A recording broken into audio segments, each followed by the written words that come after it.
ऐसे विजिबल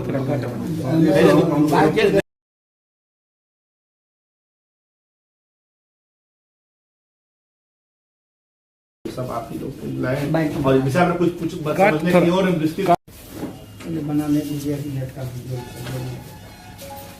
राजी लगाए। अब सपोज करिए एक किसान है, इनका 10 बीघा खेत आईटीसी दिया, खेत नहीं लेगा, इनको बीज देगा, इनको उसका खाद देगा और सरकारी एजेंसी जो है, चाहे बिहार में जैसे पैक्स खरीदता है धान को, गेहूं को, आप वहां पंजाब में मंडी खरीदता है, तो हरियाणा में मंडी है, तो आप मंडी में बेचिए। इसके लिए किसान को किसान का ये तो वो सरकार ही देगा, कोई प्राइवेट आदमी नहीं बातें कर सकता है कि आप एमएसपी पर लीजिए। इसलिए सरकार ने कहा कि एमएसपी की पद्धति समाप्त नहीं होगी, किसान की जो मांग है वह है पहले से, मंडी समाप्त नहीं होगा। मैं प्रसन्नता जाहिर करता हूं कि आदरणीय गिरिराज सिंह हमारे केंद्रीय मंत्री और सांसद ने इस विषय को उठा करके इस पर पहल किया है। जानकी पौड़ी के निर्माण की दिशा में उन्होंने कदम उठाया है, पहल और प्रयास किया है। इसके लिए मैं आप सब मीडिया के माध्यम से कुंभ सेवा समिति के महासचिव होने के नाते उनको धन्यवाद देता हूं, आभार व्यक्त करता हूं।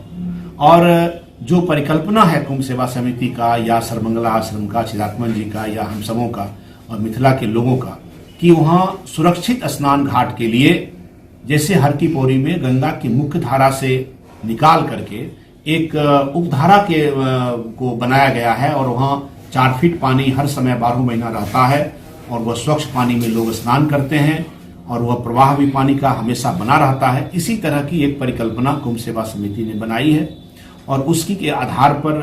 हम यह चाहते हैं। विधान परिषद में भी मैं विधान पार्षद के रूप में इस सवाल को कई बार लाया हूं, माननीय मुख्यमंत्री ने समय दिया, उनको भी ये सारे विषय उनके संज्ञान में है। 2017 में जब कुंभ का आयोजन हो रहा था तो वो स्वयं उद्घाटन करने के लिए आए थे, उस समय भी उन्होंने इसकी चर्चा की है, आश्वासन दिया है। अच्छी बात यह हुई है कि हमारे केंद्रीय मंत्री आदरणीय गिरिराज सिंह जी बेगूसराय के सांसद के रूप में हम सबको मिले हैं और उन्होंने भी इस विषय को संज्ञान में लेकर के इसका प्रयास पहल शुरू किया है और यह एक समेकित प्लान बना करके, ताकि वहाँ कई चीजें हैं। एक तो आस्था का विषय है, वहाँ श्मशान है, जागृत श्मशान है, उसमें भी लोग बड़ी दूर से आते हैं, वहाँ भी उनको जो अंतिम संस्कार करने की सुविधा है वह उसका घोर अभाव है, वह भी बनाया जाए। स्नान करने के लिए सुरक्षित, मैंने कहा कि एक उपधारा निकाल करके, ताकि जो हर वर्ष वहाँ 2 दर्जन से अधिक लोग डूब करके मर जाते हैं स्नान के क्रम में, वह घटना नहीं हो और लोग सुरक्षित स्नान करके अपने घर को जाएं। तीसरी बात है कि वहाँ जब प्रायः सुनने में आता है कि वहाँ जब मुंडन में या अन्य प्रमुख तिथियों में या अन्य स्नान की तिथियों में जब जाम लग जाता है और वहाँ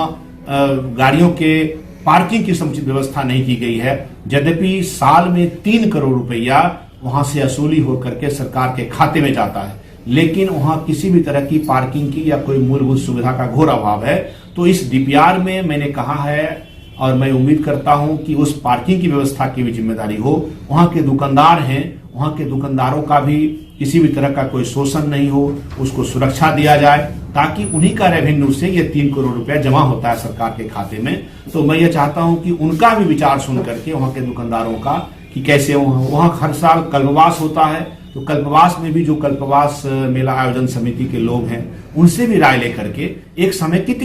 डीपीआर बने और जिसके तहत जो मूल बातें हैं, जानकी पौड़ी की बातें हैं, वो गंगा के पश्चिमी धार से एक उपधारा निकाल करके और फिर उसको पूरब में गंगा के मुख्य धार में मिला दिया जाए और इसी उपधारा में पानी एक निश्चित हाइट तक पानी रहेगा, ताकि लोग उसमें स्नान भी करें और डूबे भी नहीं, सुरक्षित महसूस करें। इन तमाम चीजों के लिए एक प्रयास बहुत पहले से प्रारंभ है। सरकार, बिहार की सरकार को भी संज्ञान में है, वह भी चाहती है कि यह निर्माण हो और केंद्र सरकार में भी माननीय गिरिराज सिंह ने इस बात को रखा है। इसलिए मैं कुंभ सेवा समिति की ओर से उनके प्रति आभार व्यक्त करता हूं। यह बेगूसराय में अगर यह बन जाता है तो पर्यटन के क्षेत्र में बेगूसराय को और पूरे मिथिला को बहुत बड़ा फायदा होने वाला है।